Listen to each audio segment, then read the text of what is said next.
a nivel de las neuronas y que se han infectado con el virus del sarampión, frecuentes en niños especialmente, y que tienen como secuelas postvacunales de sarampión específicamente. Todas estas enfermedades denominadas PES tienen pues la importancia debida, salvo algunas excepciones donde pueden ser en cierta forma asintomáticos.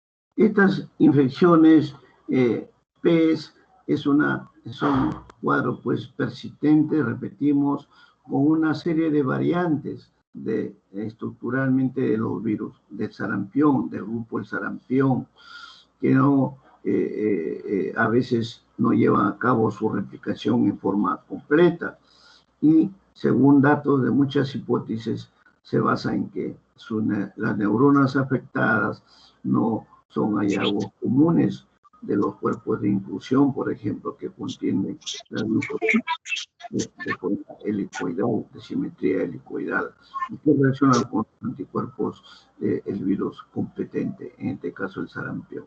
O también por poco cultivación, o sea, por poco cultivos en cultivos celulares de estas células, son en forma muy permisiva y que pueden producir un virus semejante en ciertas ocasiones. Por lo tanto, alrededor del virus del sarampión a nivel postvacunal también hay una serie de conocimientos todavía no esclarecidos que nos tienen que llevar a estudios mucho más profundos en cuanto a las evoluciones de esta virosis. Y por lo tanto, todas estas infecciones, especialmente del grupo de las EUA, deben tener una característica importante y siempre relacionarlo. Cuando ustedes estén frente a estos cuadros, no olviden de revisar las características o los antecedentes de el virus del sarampión y similares para poder relacionar y hacer el cuadro diferencial en cuanto al diagnóstico, fundamentalmente.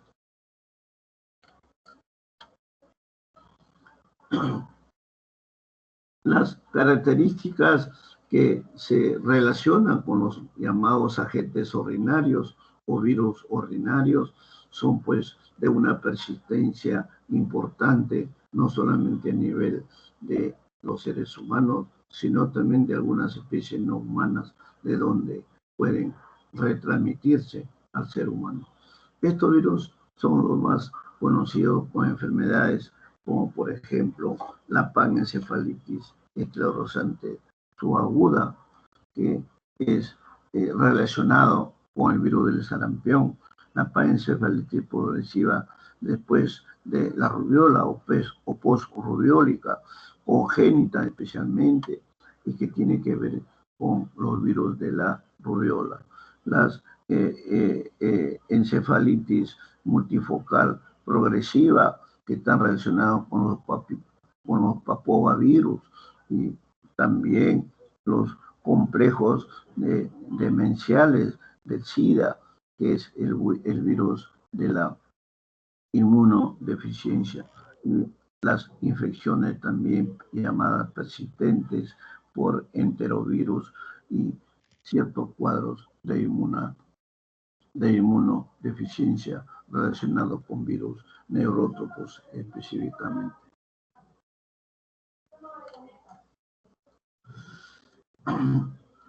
Estas enfermedades llamadas por virus que no son ordinarios, los llamados priones, que hoy en día están siendo estudiados con mucha mayor profundidad y con ensayos permanentes clínicos experimentales. Todas estas son la enfermedad de Khrushchev-Jacob, la enfermedad de Khrushchev-Jacob, la variante, el síndrome de Giestermann-Straussler, el Schreiner, el Uru y el insomnio familiar mortal. Todos ellos están relacionados en forma como huéspedes primarios a ciertas cepas de animales, especialmente en la oveja, en el bisón, en enfermedades crónicas de ciertos animales, del aice, el cayacú, y relacionada con la encefalopatía espongiforme del ganado bovino. Todas estas encefalopatías, pues, espongiformes subagudas, van a determinar que los priones de esta enfermedad, especialmente en la de Khrushchev-Jacob y la encefalopatía espongiforme del ganado bovino, sean en cierta forma parecidos, idénticos. Los priones, entonces, producen cuadros de encefalopatía espongiforme del ganado bovino. Pueden producir un prurito lumbar o una enfermedad trotona, o sea, circulante en la oveja, y muchas otras enfermedades mortales del sistema nervioso central en el hombre. Los priones, entonces, se les considera agentes etiológicos de enfermedades hereditarias transmisibles o esporádicas. No hay todavía definición exacta con la claridad científica, con el sustento científico de que estas patogénesis o estas patogenicidades, estas enfermedades sean características específicas desde el punto de vista patológico y clínico. Son, además de estos trastornos, produce una serie de variables como la pérdida neuronal, la proliferación de astrocitos y todos otros complejos todavía de enfermedades denominadas encefalopatías espongiformidales. Todo esto, entonces, van a ser afectados a nivel de la corteza cerebral y del cerebelo, básicamente, y que demoran años, tiempos o evoluciones prolongadas para poder finalmente relacionarse con cuadros de mortalidad.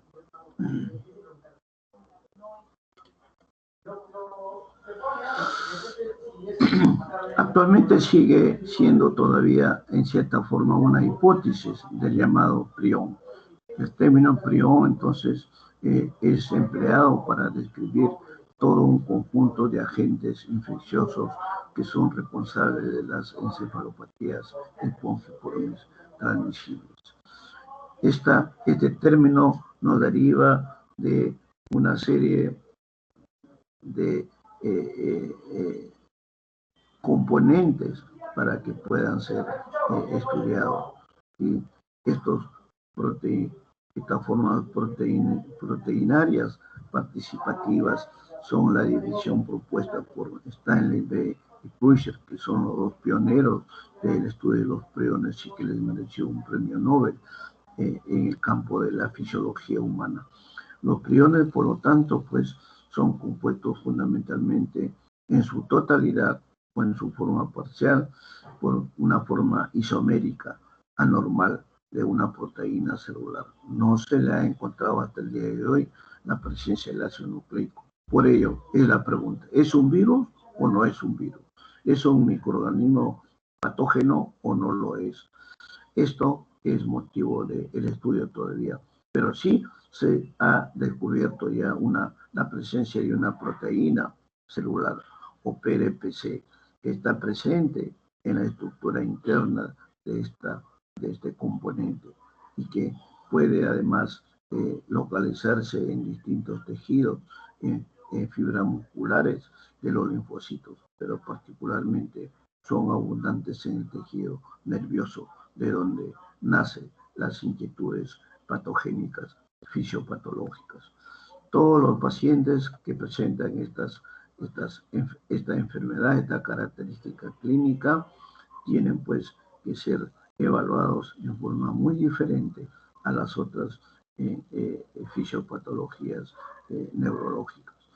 Y centrándose en la proteína normal o la proteína PRPC, todas estos van a ser formas isoméricas aberrantes y lo normal van a diferir en su estructura espacial básicamente de acuerdo a sus características propias de cada una de estas partículas. De esta manera, la síntesis del prión viene a constituir una infección que va empezando por síntomas muy generales, como procesos digestivos, musculares, neuromusculares, y se van apareciendo ya las formas isofórmicas aberrantes, lo cual pues va a ser el punto de partida de la conversión de la proteína normal en una proteína anormal y con ello iniciarse los diferentes procedimientos, las diferentes características isofórmicas aberrantes que se va a producir como consecuencia de esta proteína priónica. Entonces, ya definiendo al prión, actualmente constituye una partícula infecciosa proteínica o proteínácea pequeña, a la que no se inactivan básicamente los procedimientos empleados para destruir a los ácidos nucleicos de todos los virus existentes. Son pequeños, su diámetro es de 5 a 100 nanómetros o a veces menor, producen infecciones características y pueden también conservarse en forma viable, incluso en tejidos encefálicos sumergidos en formalina durante muchos años. Es una característica que está siendo empleada para sus estudios de forma mucho más profunda. Son resistentes a las radiaciones ionizantes, a la ebullición y a muchos desinfectantes ordinarios que sí tienen efecto negativo contra las otras especies virales. No se ha encontrado todavía viriones reconocibles en los tejidos mediante microscopía electrónica y no se han logrado todavía hacer crecer o desarrollarlos en cultivos celulares, subcultivos primarios, estables, etc. Las propiedades más importantes, tanto biológicas como físicas, de estos priones son que producen patologías progresivas, crónicas, sin remisión o recuperación, es decir, son irreversibles. No hay reacción inflamatoria notoria al inicio de esta infección. No hay alteraciones en la patogénesis ni en la inmunosupresión del acontecimiento de esta proteína. Tienen un diámetro estimado, como señalado, de 5 a 100 nanómetros. No presentan estructuras del tipo de los viriones visibles al microscopio electrónico hasta el día de hoy. Tienen una replicación bastante elevada en cuanto a titulación en el tejido susceptible o infectado. Tienen además todavía ciertas características propias en los estudios de experimentación y no producen interferón, ni hay interferencia con otros virus ordinarios. Tienen una característica de resistencia muy importante en cuanto a los componentes y a las proteasas y nucleasas, a los componentes físicos o ácidos o químicos, y también se pueden inactivar mediante procedimientos ionizantes que los incapacitan para poder replicarse interiormente.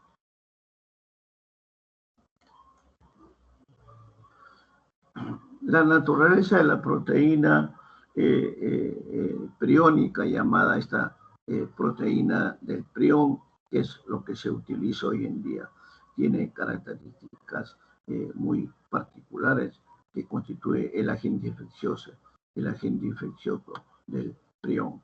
Tiene una proteína de 27 a 30 kilodiámetros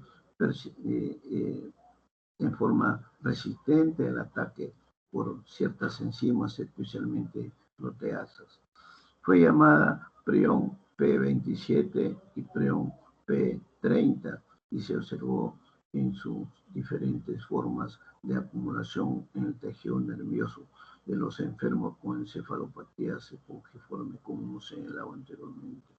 Estas proteínas tienen una molécula de un tamaño mayor y se denomina pues PRI-PSC, que es la sigla de la denominación de la proteína priónica.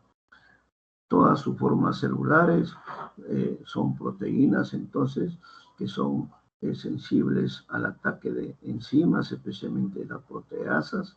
No hay diferencia en la secuencia de los aminoácidos que lo conforman, por lo tanto, están codificados por el mismo gen de la proteína inicial y que deriva entonces en proteína C, de la proteína C primaria proteica por un proceso post-traduccional de post-traducción gráficamente.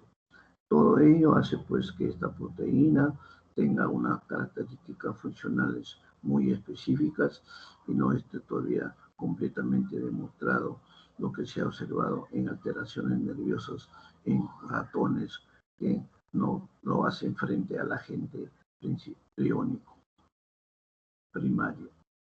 Todas estas características entonces, por lo tanto, son lesiones en monocigotas, lesiones de características monocigotas sin el gen principal priónico, y crearon pues unas formas de resistencia a las infecciones por otras características de especies, como por ejemplo el escarpio, y han demostrado la necesidad del gen principal priónico en cuanto a sus funciones de persistencia en otras características histológicas o en algunas manifestaciones fisiopatológicas.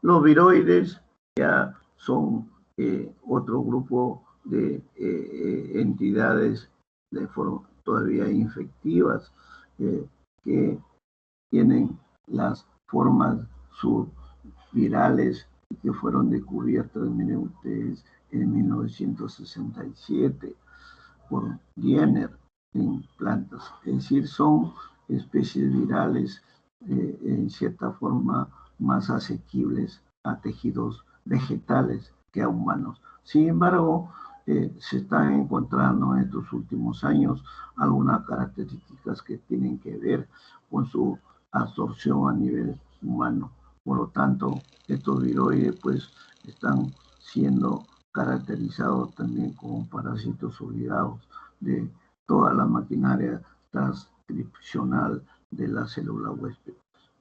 Todas estas enfermedades que están produciendo los viroides fue la de estudios de Apotato Summer-Tuber disease en el año de 1923 y que fue atribuido a la pérdida de la energía, del vigor, debido a la prolongada reproducción asexual. Para el año de 1971, Diener ya demostró que un viroide era el causante de la enfermedad que se denominó PCTB-BD.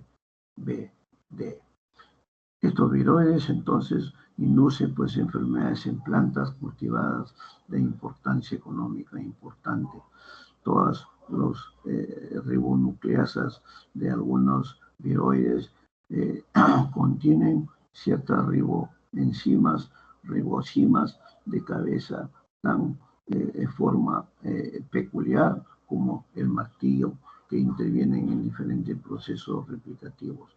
Todo esto hace que hoy en día estos viroides constituyan modelos importantes, sobre todo a nivel de su potencial biotecnológico y sus ribonucleasas de estar en su relación permanente con cualquier tipo de ácido ribonucleico.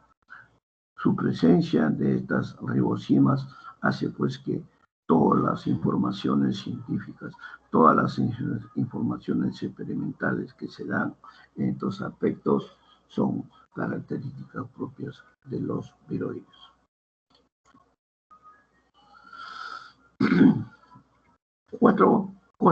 Cinco cosas importantes que ustedes deben manejar en la diferencia entre viroides y virus propiamente dicho. Ya sabemos lo que es un virus, cómo está constituido, cuál es su estructura, cuál es su codificación, cuál es su replicación, cuál es su forma de cultivo, etcétera, etcétera. Los viroides existen in vivo, pero no presentan cápsulas y son ribonucleasas de bajo peso molecular. El tejido infectado por estos viroides no contienen partículas parecidas a los virus. O sea, no tienen el ácido nucleico rodeado de la cápside y la estructura externa en algunos casos. Una sola especie de viroides de ácido ribonucleico de bajo peso molecular es requerido para infectar. Los viroides no codifican para ninguna proteína, lo que los virus sí lo hacen. Los viroides se duplican automáticamente en células susceptibles, lo que no es una característica de los virus propiamente dicho. Carecen de capacidades codificadoras y muestran ciertas semejanzas con una serie de intrones autocatalíticos de clase 1.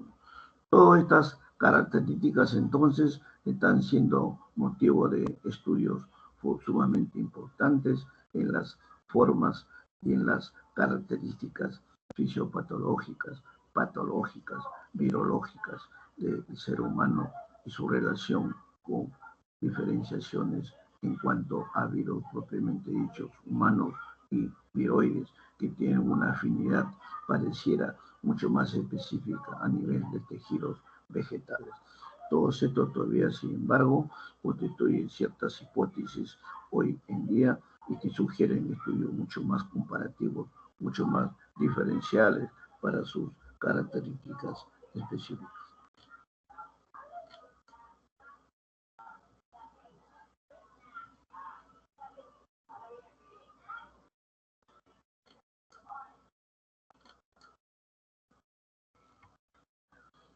Bien, esto es un bosquejo, una exhortación sintética, un poco sintética, de estos especies virales a nivel del sistema nervioso central.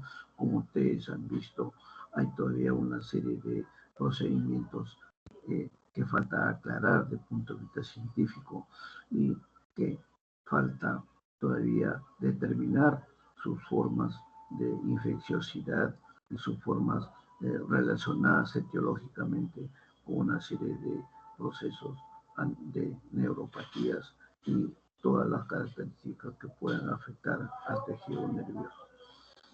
Un descanso de unos minutitos y pasaremos a hacer un resumen del otro grupo de virus zoonóticos tan importantes también hoy en día.